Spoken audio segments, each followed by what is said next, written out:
Friday, October 13th, 1972, the air in Montevideo, Uruguay, was filled with celebration and excitement. The Old Christians Club rugby team was not just a team but a family of close friends ready to play a match in Santiago, Chile. These young men with dreams in their eyes and a winning spirit in their hearts boarded Uruguay Air Force Flight 571 with their families and friends. There were 45 people on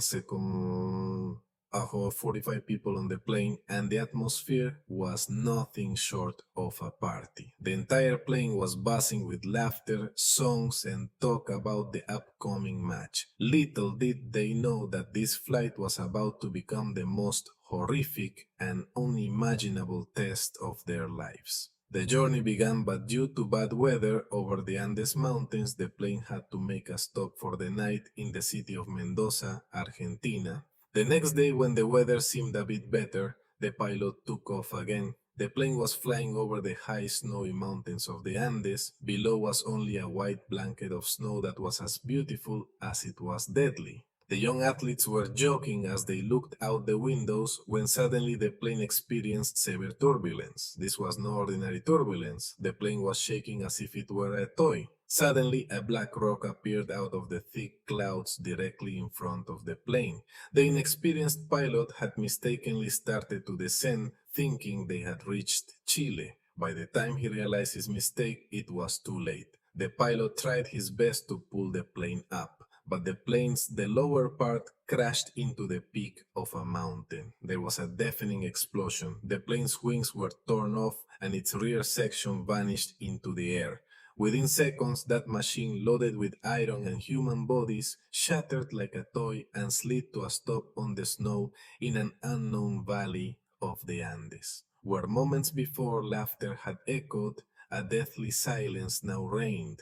12 people were killed instantly in the horrific impact. The survivors were also critically injured, writhing in pain from broken bones and deep wounds. When they regained consciousness and peered out of the wrecked plane, all they saw was snow, towering mountains, and silence. There were no trees, no animals, just endless whiteness. In that moment, they realized they were cut off from the world. The first night after the crash was a night of judgment. The 30 degrees cold that cut through to the bone, and they didn't even have warm clothes. Everyone huddled together, trying to stay alive on the warmth of each other's breath.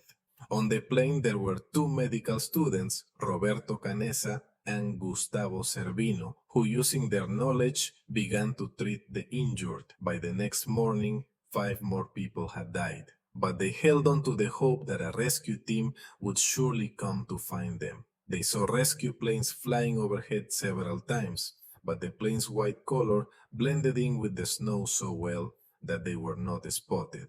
The days passed and the food supplies, which consisted of a few chocolate bars and jars of jam, were almost exhausted.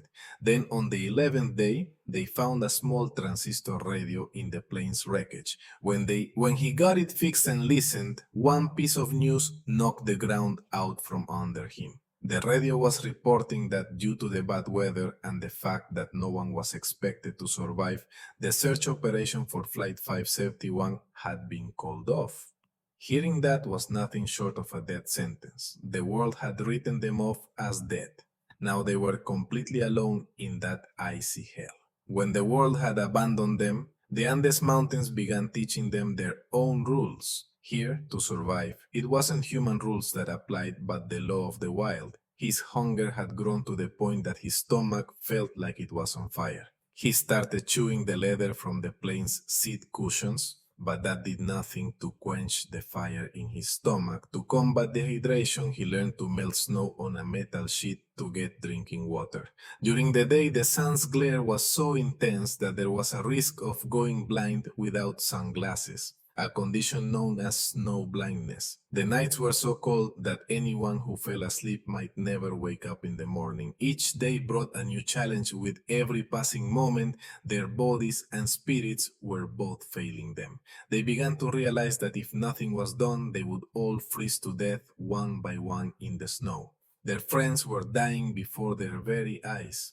and there was nothing they could do but watch helplessly. This was the moment when the line between humanity and animalism began to blur. The days went by, and the hunger had become unbearable. The body began to eat itself, and everyone started to look like skeletons. One day, when every last drop of patience was exhausted, a thought entered their mind that was a sin even to contemplate. The idea was to survive by eating the bodies of their dead friends and family. At first, everyone was stunned to hear it. It was disgusting, inhumane, and against their religion. The debate went on for days. People cried, prayed, and asked God for guidance. But when another friend died before their eyes from starvation, they realized that if they wanted to survive, they would have to take this terrible step. They made a pact with each other that if any one of them died, the others would have the right to use their body to stay alive.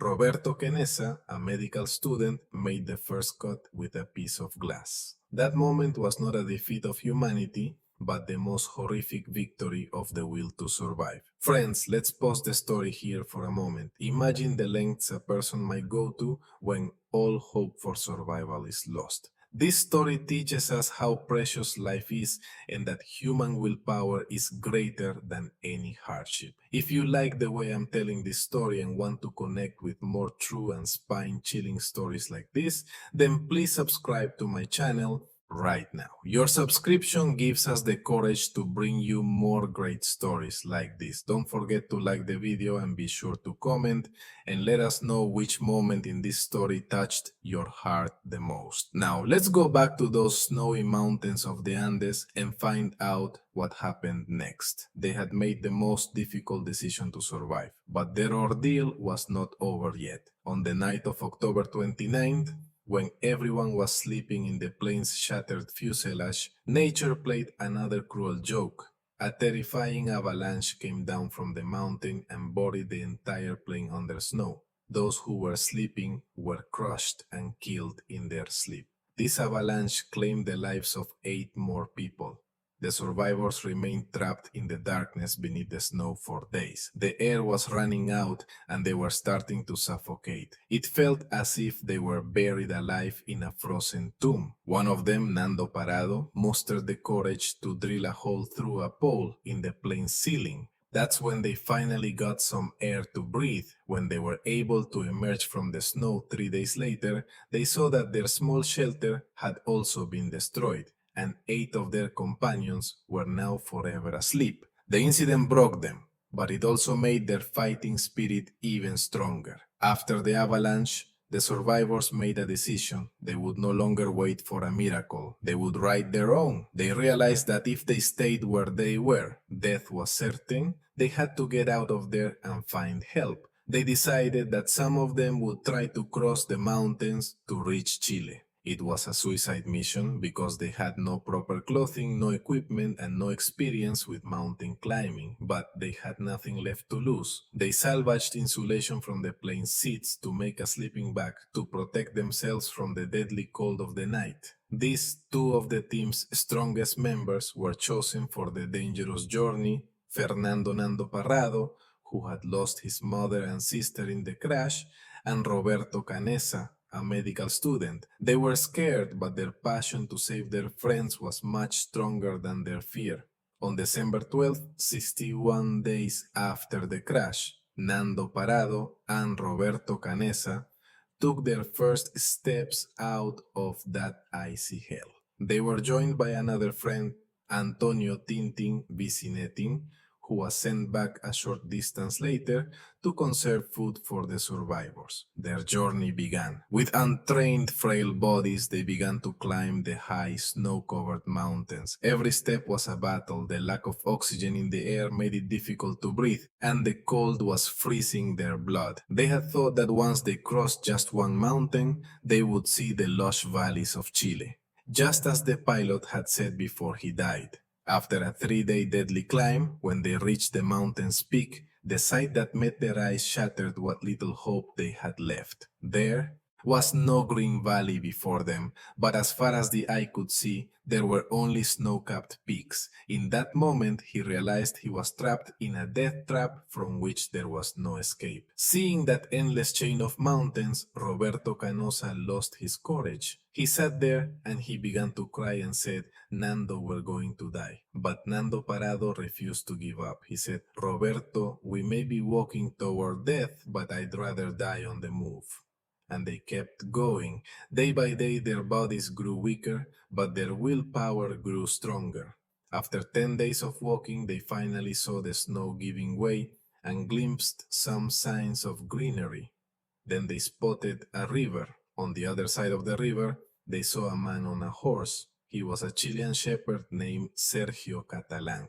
They tried very hard to shout, but their voice couldn't be heard over the noise of the river. The shepherd saw them but thought they were a madman. The next day he came back to the same place. Nando wrapped a piece of paper on a rock and threw it to him, which read, I came from a plane that crashed in the mountains. My friends are still trapped there. When Sergio read the note, he couldn't believe his eyes. He gave them food and set out to get help. After 72 days, the world learned of the miracle they had thought impossible. A Chilean Air Force helicopter arrived at the spot where Nando and Roberto were. Nando guided the pilot from the helicopter, and soon they were above the crash site where their 14 friends were still alive, staring up at the sky. When the survivors heard the helicopter, they began to scream with joy and cry. That moment, words cannot describe it. It was the moment of freedom after 72 days of hell. A total of 16 people were rescued alive. When these people came before the world, they were just skeletons. But there was a glimmer of survival in their eyes that would bring tears to anyone's eyes. There was much controversy over what they did, but even the Pope said that the steps taken to survive in such circumstances could not be considered a sin.